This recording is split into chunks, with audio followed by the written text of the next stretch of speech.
everybody. It's Jerry Ward back with I Object, Justice Examined. And you may notice that this is not my usual week. I usually do the show twice monthly, but I wanted to have a special show today because there is a special event that has been going on in Washington about a topic that I've talked about before that I am very outraged about and very passionate about, and that is about the treatment of the FLDS in Texas and the treatment that they're getting nationwide. And in case you hadn't heard, Harry Reid, our great Democrat Harry Reid, decided to have a committee hearing of the Senate Judiciary Committee and decided that the topic would be polygamists, specifically the FLDS. And he invited everybody on the side who hates and vilifies the FLDS and polygamist, and invited no one on the other side. So because he did not have the courtesy or the sense of justice to invite members of the FLDS to this hearing to speak and give their side of the story, I'm doing it for them on this show. And as a result, I've asked 3 panel members who are all 3 bloggers, and I'll get to the specifics of them later, but all 3 of them have been blogging prolifically about the FLDS debacle in Texas, as well as the national issues with regard to that religious sect.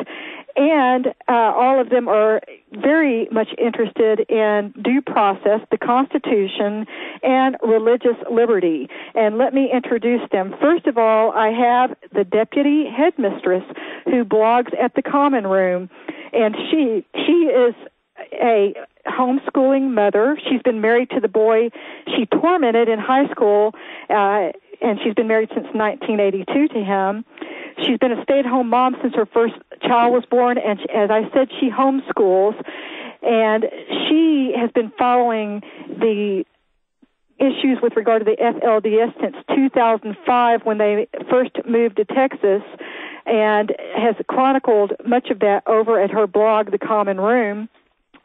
Secondly, I have William Medbecki, who is the moderator on the Free the FLDS Children, FLDS.ws, which is a blog that's very excellent and has chronicled the tragedy of the FLDS debacle in Texas.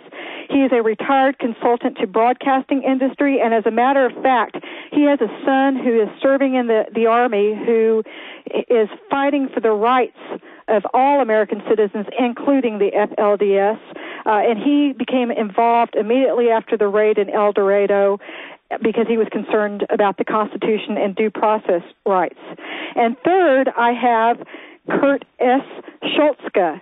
He is an attorney, and he practices corporate, key time, and tax law, and also he's an associate professor of accounting and business law at Kennesaw State University's Coles College of Business. He has been an auditor and a tax consultant at Price Waterhouse, and he is licensed as a CPA and an attorney, and he graduated cum laude from Georgia State University College of Law. He's also the managing author of a 3-volume LexisNexis reference set called World Accounting, and he blogs at iPerceive, I believe it's .net, but I'll confirm that with him. And he also has taken both a scholarly and outraged position with regard to what's been happening to the FLDS. Thank you very much for being here. Thank you for having us. Well, I'm really pleased to have you because all of you have been writing very well about this issue and are obviously very knowledgeable about it. And from what I'm hearing, Harry Reid's hearing is now over with, and we're probably going to be talking about what happened to that hearing because I believe that Kurt actually watched it on C-SPAN. But before we even get into that, Kurt, you happen to be a member of the LDS Church, and this is a very important day for that church. And why don't you explain to the listeners what day it is?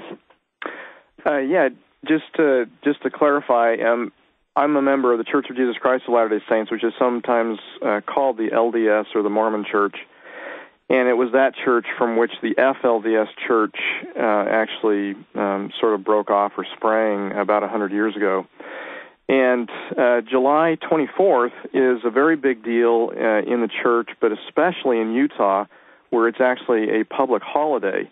In fact, if there's anybody out there in Utah listening, they're probably kind of an oddball because everybody else is likely to be out at the park, at the parade or whatever, celebrating the entry of Brigham Young and his first party of pioneers into the Salt Lake Valley. It happened on July 24th, 1847, and of course they were headed into Salt Lake Valley for very much the same reasons that the FLDS went to El Dorado, Texas, which is they were looking for some kind of freedom of religion that wasn't they weren't finding elsewhere in the territory of the United States at that time.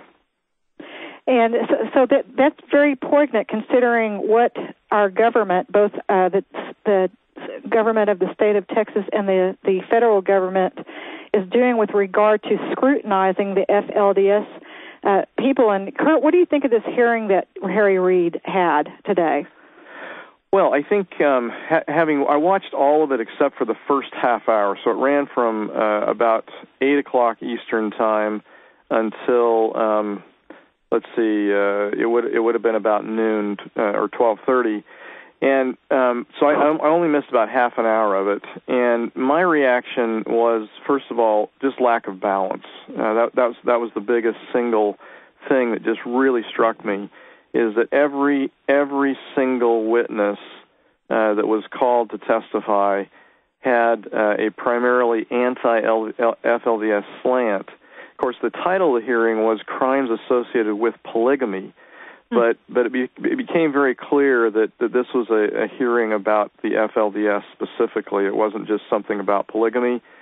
And the only person that came across as being the slightest bit balanced, the only witness, was actually the U.S. attorney from the state of Utah, Brett Tolman is his name, who really urged the committee to take a step back and to not create another federal task force or bureaucracy to get involved in this situation. He said that it was just a bad idea. Well, and I see the creation of such a thing, and in fact, the scrutiny that the government is giving this religious group as a broader threat to conservative homeschooling Christians. And Deputy Headmistress, one thing that I noted on your blog is that you started writing about things that troubled you as early as 2005 with regard to laws that were either considered or passed in Texas directed specifically toward the FLDS. Why don't you discuss that a little bit? And as a homeschooler, what fears that aroused in you? Well, Harvey Hildebrand in 2005 was worried about the polygamists moving into his community. He had a laundry list of laws. And let me just interrupt you. He is a state representative from Kerr County here in Texas. So go ahead. Yes. He was targeting the FLDS, and he has gone all around in press interviews boasting about his attempts to do that and how the raid was only able to happen. This investigation was because of the laws that he did succeed in passing. He failed to make the homeschooling laws more difficult. He wanted more restrictions on homeschooling. Texas has pretty good homeschooling laws. He wanted more restrictions on that. He also wanted to make it impossible for them to vote for some time. They couldn't run for office within a year of arriving in the state of Texas. That was a provision, according to a newspaper article, specifically aimed at preventing them from taking over local government offices and law enforcement agencies. And, of course, they didn't even register to vote until recently. It's just always a bad idea. I don't even think it's legal to target a religious group specifically that way from the legislature. And what they do to the FLDS, they can indeed do to the rest of us. None of us are safe if simply because you don't like their belief system, you can make it illegal for them to do what everybody else is already doing, homeschooling, home birthing. He changed the marriage laws and requirements, which I think they were too low myself, but it was perfectly all right for Texans to get married at 14 until the FLDS moved in. And then he moved it up to 16. Yeah, and I was in my teens in the late 60s. I was 14 in 1968, and I can tell you right now that there were a number of girls in my 8th grade class who ended up getting married, and probably to boys that were in their 20s. I mean, this was nothing new until the FLDS came in, and sometimes you have to wonder whether the 14, 15-year-old, 16-year-old girls that you see in high school now might be better off because they were pregnant, if they were in marital relationships. They would at least have somebody there responsible for protecting them and for, answering as a parent to the child. I certainly don't see the, free birth control given out to high schoolers as an acceptable alternative. Well, it obviously doesn't work because they pass it out. Yet, still, you see high numbers of unwed mothers in junior high and high school here in Texas. Yes, and a substantial number of those, the fathers of the babies, are indeed adults. They are not other teenagers. It's a national problem. In California, I believe it's as high as 70%. The lowest number I've seen is 40%. So, I'm not sure we're doing things so much better that we can say to the FLDS, you're failing here.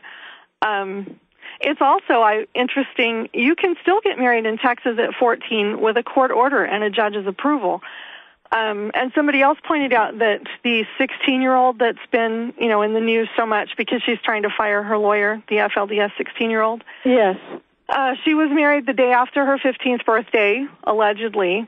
Had they married her when she was 14, it would have been legal. The law changed in December of 2005. So if her religious group had seen that she got married earlier rather than later, they would not be in trouble right now. And there's just something very arbitrary and strange about that, where right and wrong, shifts by the date. I think it's called positivist law, and we'll go into that with Kirk a little later. And I want to get into more of the rights, but first I want to talk to Bill, and then we've got a caller on the line that I want to take. But Bill, what got you interested in this case, or outraged is probably the better word? I would say primarily we're talking about the blatant abuse of the due process rights of these people that I saw. I mean, I never saw anything like this in the United States. I thought that this was restricted to 1938 Germany. To me, it looked like a pogrom of these people, and I was somehow trapped back in Nazi Germany. I mean, they had no civil rights. They had no constitutional rights. They were just trucked off. I mean, the only thing different about the cattle cars in this situation was the fact that they were on buses. Baptist buses.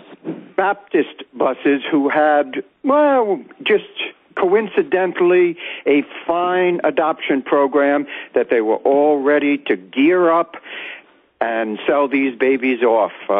Ridiculous.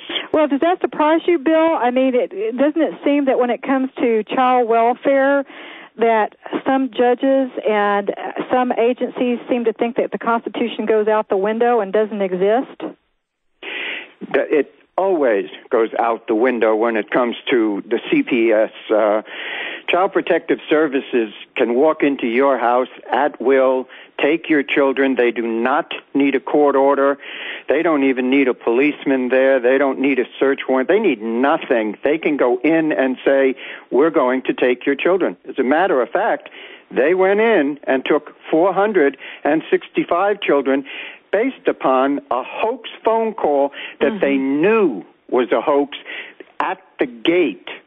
The sheriff of the town was speaking to the man that supposedly was inside the ranch abusing a 16-year-old girl, and he was calling from Arizona. Well, I would have to say that I don't think that if they think they can go in without warrants and that they think the Constitution is suspended, I would have a disagreement with that. But it sure seems that they're acting like that. One thing I want to get to, we've got a caller on the line, Mary Batchelor, who is with Principal Voices. Mary, are you there? Yes, I am. Hi. Thanks for calling in. Were you in D.C. today? Yes, I attended the Senate hearing today. Why don't you tell everyone out there exactly what happened and what your perceptions of what happened today are? Okay, we had testimony given today from the Arizona Attorney General, Terry Goddard, and the Attorney General, Perry from Texas, and some federal prosecutors from Utah and I believe Nevada gave their testimony. Really, we're talking about whether or not there should be a task force organized to pursue crimes that Senator Reid is insisting is inherent in these polygamous communities, in particularly targeting the FLDS community.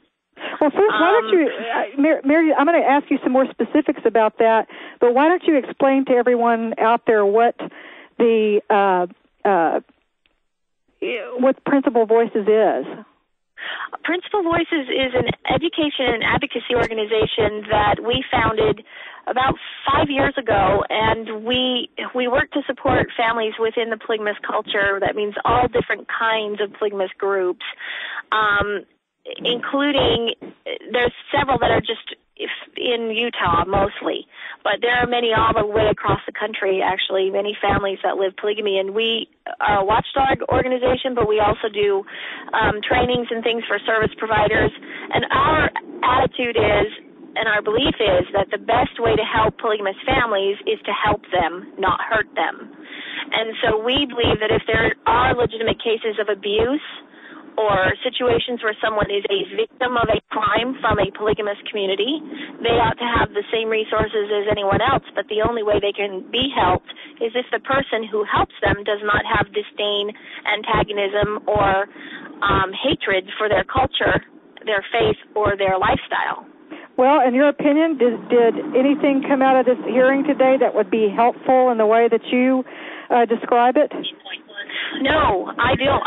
I think there was a lot of sensationalist rumor mongering today, actually. It's really unfortunate. Even to have attorneys general come in from out of state, testify in front of the Senate, all of the kinds of things that they are investigating or have investigated, but which they have not been able to satisfactorily find evidence to bring any prosecutions forward. That doesn't mean anything to me. I'd like to see the evidence. If there's evidence, that's one thing, but to try to push for a task force based on a lot of wild accusations that are unfounded or have not been proved doesn't make any sense. It, in fact, stirs up a great deal of animosity and feelings toward the FLDS and other people who practice polygamy.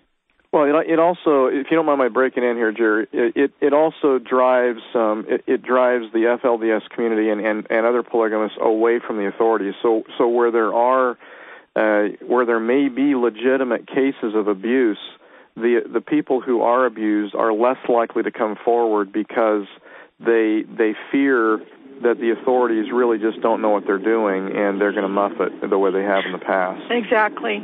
I imagine being a 16-year-old girl who maybe is being abused, and having watched every child in your neighborhood ripped from her home and put into foster homes and separated from their siblings, in most cases, and their parents. Are you going to go to the authorities who did that and ask them for help? No way.